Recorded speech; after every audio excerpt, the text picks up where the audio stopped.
In modern headlines, Ukuthwala is often described as a brutal, unimaginable crime, the abduction and forced marriage of young girls. But what if I told you the original tradition and meaning were something entirely different? What if the sensational stories we read are a modern tragedy? That once, Ukuthwala was not about violence at all but about young lovers finding a way to be together in a society bound by strict rules. Ukuthwala literally means, to carry. For generations, this custom was not about violence but a unique and often romantic form of elopement. It was a premarital ritual, a way for two young lovers to bypass family resistance and signal their desire to marry. The woman's abduction was a performance, a public display of her modesty, and a clear signal that the time for marriage negotiations had begun. The community was deeply involved. This was not a secret act. Everyone knew what was happening, and traditional authorities ensured that the man's and woman's union was handled with respect and dignity. Importantly, sexual contact was strictly forbidden until the marriage was formally concluded. The practice had rules, had a purpose, but somewhere along the way, that purpose was lost.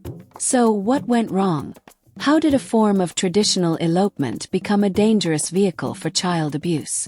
In this video, we'll explore the factors that turned a cultural custom on its head and the legal battles to reclaim the rights of South Africa's most vulnerable. A story that takes us from tradition to distortion and finally to the fight for justice. Among the Xhosa and Zulu, Ukuthwala was once a recognized, though irregular path to marriage. It was not a marriage itself but a premarital custom. Its purpose was simple: to help young couples who wanted to marry but whose families might disapprove or whose parents demanded high lobelo, bride price, that the young man could not yet afford. The practice usually took the form of a mock abduction. The young woman was aware of the plan. She might feign resistance, shouting or crying, not because she objected, but to preserve her maidenly dignity in the eyes of the community. Elders and relatives would step in quickly, ensuring negotiations began. Importantly, sex was forbidden during this stage. If the couple had intercourse before the marriage was formalized, the man's family could be fined. This shows that Ukuthwala was never meant to be a license for assault. It was a social mechanism within a highly regulated customary system.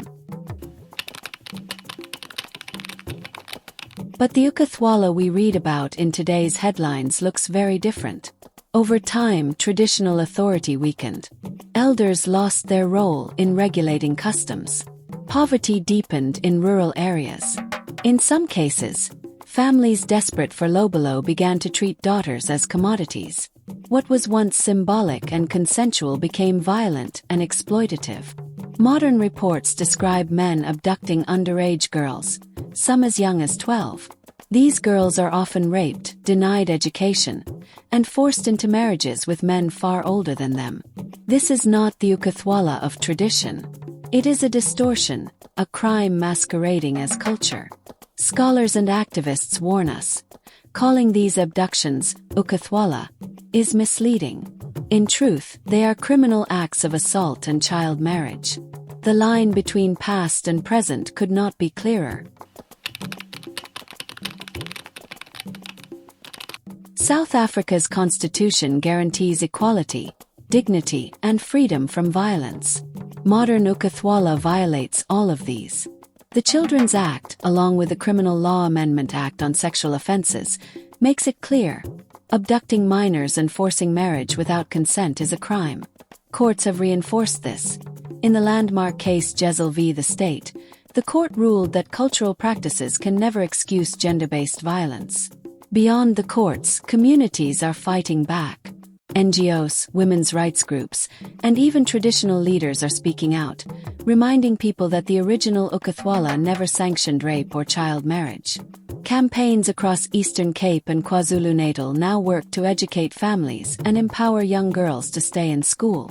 Ukuthwala is a complex story. At its root, it was never meant to harm. It was about love, family, and negotiation.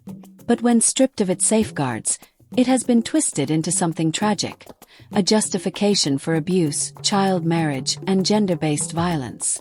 The fight is not against culture itself, but against those who distort it. By understanding the true history, we can protect both tradition and human rights, and fight for the dignity of the most vulnerable. What do you think? Should Ukuthwala be reformed to preserve its cultural roots, or abolished completely? Share your thoughts in the comments. Hit the subscribe button so you don't miss out on the next history unveiling.